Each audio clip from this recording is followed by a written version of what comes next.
I repeat, আমি আবারও বলছি, মানুষ শ্রেষ্ঠত্বে ফেরেশতাকে ছাড়িয়ে যায়, আর অধপতনে সে পশুকেও হার মানায়। আওয়াজ করে বলতে হবে ঠিক কি না?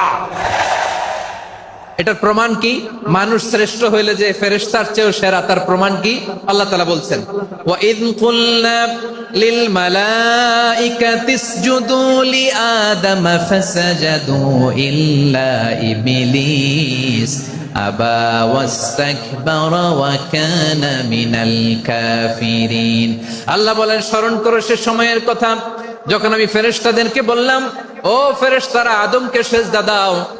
সব ফেরেশতারা সম্মান সূচক সেজদা আদমকে দিল। তারা আদমের জন্য সেজদায় লুটিয়ে পড়লো, একজন ছাড়া, তার নাম ইবলিস। আওয়াজ করে বলেন তার নাম কি? সে অহংকার প্রদর্শন করলো, সে কাফের হয়ে গেল। বাকি সব ফেরেশতারা সেজদা দিল। সুবহানাল্লাহ। আবার আদম আলাইহিস সালামকে আল্লাহ জিজ্ঞেস করলেন, সব বলে দিল উত্তর, কিন্তু ফেরেশতাদেরকে একই প্রশ্ন জিজ্ঞেস করলেন, তারা উত্তর করতে পারে নাই।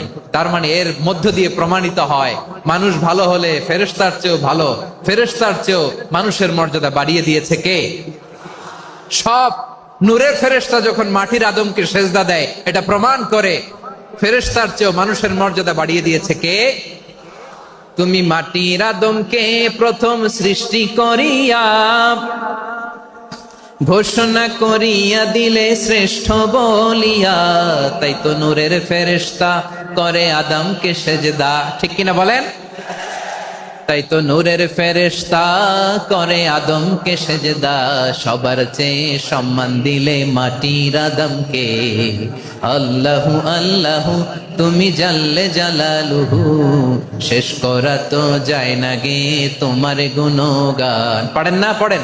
আল্লাহু আল্লাহু তুমি জাল্লে জালালুহু, শেষ করা তো যায় না গে তোমার গুণগান। আল্লাহু আল্লাহু আল্লাহু আকবার। আদমের মর্যাদা বেশি, মানুষের মর্যাদা বেশি, মানুষ শ্রেষ্ঠ তার প্রমাণ নূরের ফেরেশতা মাটির আদমকে সেজদা করে। আওয়াজ করে বলেন ঠিক কি না? তাহলে মানুষ ভালো হলে ফেরেশতার চেয়ে ভালো। আবার মানুষ যদি খারাপ হয়, সে পশুর চেয়েও খারাপ।